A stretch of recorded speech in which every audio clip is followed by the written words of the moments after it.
Du coup, bonsoir à tous. Moi, c'est Adrien. Et moi, c'est Corentin.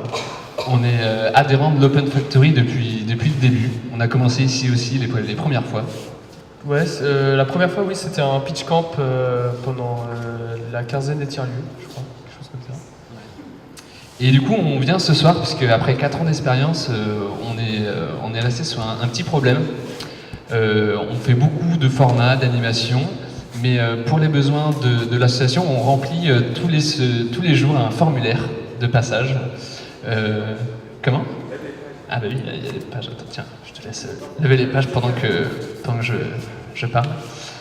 Et un petit peu, c'est c'est l'obligation du Fab Manager de faire remplir cette fiche de présence aux gens qui passent dans l'association. Donc c'est vraiment tout simple, c'est pour un retour d'expérience par rapport à ce qui se fait, et c'est complètement normal. Du coup, mais le problème c'est que personne ne veut la remplir. Alors comment on fait ? Alors cette semaine, la réponse a été apportée pendant une conférence à l'exposition Tiers-Lieux par la présentation du projet Kern, qui est porté par Pauline Gourlet et Thierry Dasset, qui est respectivement doctorante autour des Fab Labs et Fab Manager du Carrefour numérique. Et du coup, leur proposition, c'est de créer une table ludique où chaque personne qui arriverait dans le Fab Lab viendrait déposer selon un code ce qu'il ferait, pourquoi il est là et ses objectifs.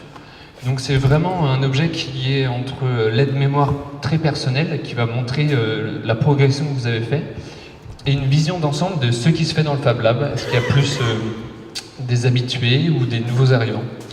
Donc là, je vais vous présenter juste très rapidement les codes qui sont utilisés pour créer ces petites sculptures qu'on voit mieux sur la photo d'après, qui sont composées de 3 éléments principaux qui sont une tige, une forme en pétale et un cercle qui signifie plutôt pourquoi vous venez.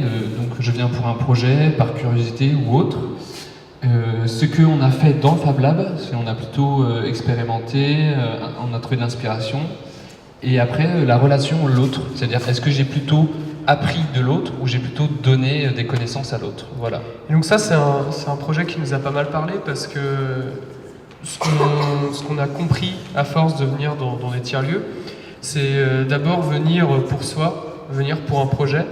Et c'est vrai que cette espèce de moment d'introspection devant, du coup, avant le classeur et peut-être après d'autres formes, c'est ce moment d'introspection quand on rentre dans un lieu comme ça, savoir pourquoi on vient finalement, qu'est-ce qu'on vient y chercher, qu'est-ce qu'on y attend, qu'est-ce qu'on pense que ça peut nous apporter, et finalement en ressortant, est-ce qu'on est dans nos objectifs ou pas du tout, est-ce que c'est vraiment une bonne surprise ou au contraire vraiment une mauvaise surprise et on ne reviendra plus jamais.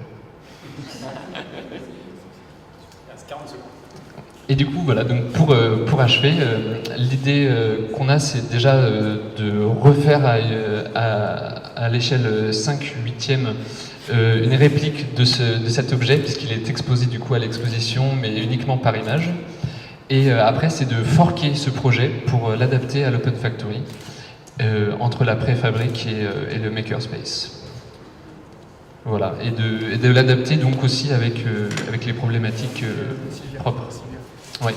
Et on développe aussi ça en collaboration avec le pôle de recherche de la Cité du Design, Sylvia Fredriksson, qui nous accompagne sur ce projet. Voilà. T'as d'autres choses à dire par rapport à ce partenariat ? Oh, 4 minutes. Ah ouais.